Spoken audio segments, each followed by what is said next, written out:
Hi friends, എല്ലാവർക്കും എൻ്റെ ചാനലിലേക്ക് സ്വാഗതം. ഞാൻ ബജിയാണ് ഉണ്ടാക്കാൻ പോകുന്നത്. അപ്പോൾ അതിനുവേണ്ടി ഞാൻ 4 മുട്ട എടുത്തിട്ടുണ്ട്. അത് ഇഡ്ഡലിക്കുട്ടത്തിൻ്റെ തട്ടിൽ വെച്ചാണ് ഇങ്ങനെ പുഴുങ്ങി എടുത്തേക്കുന്നത്. അപ്പോൾ നമുക്ക് ഒരുപാട് വെന്ത് പോകത്തുമില്ല, നല്ല പരുവത്തിന് കിട്ടും, പെട്ടെന്ന് വേവുകയും ചെയ്യും.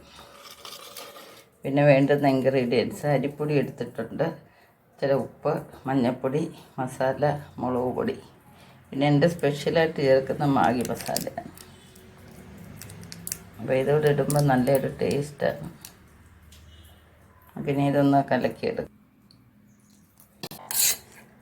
നല്ല തിക്ക് ഗ്രേവിയോട് കൂടി തന്നെ കലക്കിയെടുക്കണം. നമ്മൾ കലക്കുമ്പോൾ ആദ്യമേ തന്നെ കൂടുതൽ വെള്ളം ഒഴിക്കരുത്, കലങ്ങുന്നതിനനുസരിച്ച് വെള്ളം ഒഴിച്ച് കൊടുക്കുക. ഇപ്പോൾ നല്ല കണ്ടില്ലേ, ഒരു 10 മിനിറ്റ് ഇതൊന്ന് റെസ്റ്റ് ചെയ്യാൻ വെക്കാം. ഇതൊന്നും സെറ്റാവുന്നത് വരെ നമുക്ക് മുട്ട പൊളിച്ചെടുക്കാം.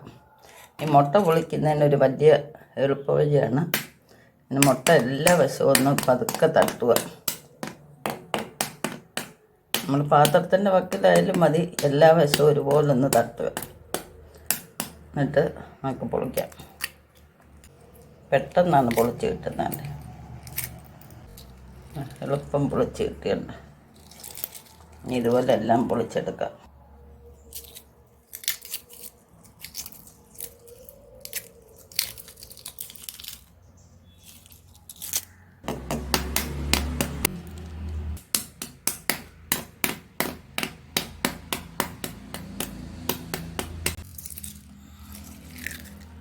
നമുക്ക് മുട്ടയൊന്ന് കീറിയെടുക്കാം. മുട്ട കീറുമ്പോൾ പ്രത്യേകം ശ്രദ്ധിക്കുക, നമ്മൾ കത്തിയൊന്ന് വെള്ളത്തിൽ മുക്കിയോ എണ്ണമയം തൂത്തോ ചെയ്ത് കഴിഞ്ഞാൽ അതിനകത്ത് പിടിക്കത്തില്ല. ഇത് മുഴുവനെ വേണമെങ്കിലും എടുക്കാം. നമ്മളിത് കണ്ട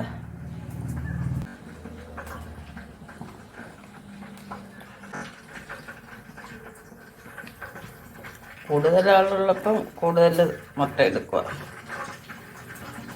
അത് നമ്മുടെ മാവ് ഒന്നുകൂടൊന്ന് നന്നായിട്ട് കലക്കിയെടുക്കാം. ഒന്നുകൂടെ ഒരു കട്ടിയായിട്ടുണ്ട് കണ്ടോ. വെളിച്ചെണ്ണ മൂത്തിട്ടുണ്ട്. നമുക്കിനി ഇത് ഓരോന്നായിട്ട് എടുത്തിട്ട് മുക്കി അരിക്കാം.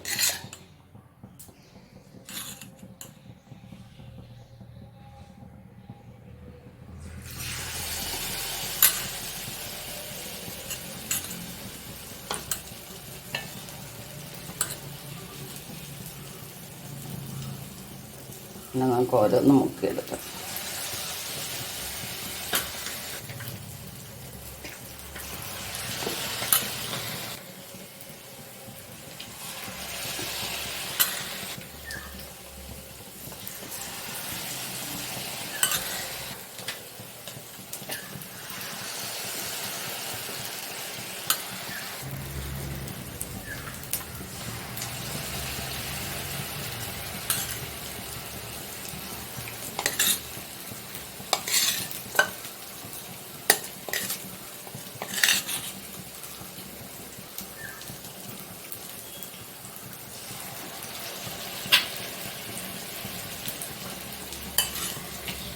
അപ്പോൾ ആദ്യം ഇടുന്നത് നോക്കി നമുക്ക് തിരിച്ചിടാം.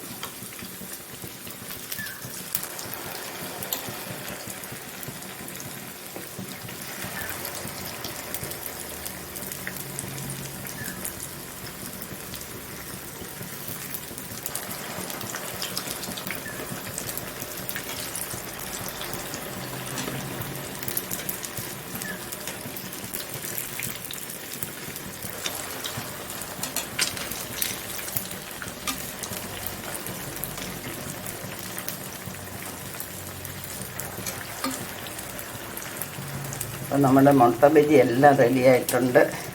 ഇനിയിപ്പോൾ സ്കൂളൊക്കെ അടവ് വരുവാണ്. കുട്ടികളൊക്കെ വീട്ടിൽ ഇരിക്കുമ്പോൾ നമുക്ക് ഹെൽത്തി ആയിട്ടുള്ള സ്നാക്സുകളൊക്കെ വീട്ടിൽ തന്നെ ഉണ്ടാക്കി കൊടുക്കാം. അപ്പോൾ എൻ്റെ വീഡിയോ ഇതുവരെ ചാനൽ സബ്സ്ക്രൈബ് ചെയ്യാതെ കാണുന്നവരാരെങ്കിലും ഉണ്ടെങ്കിൽ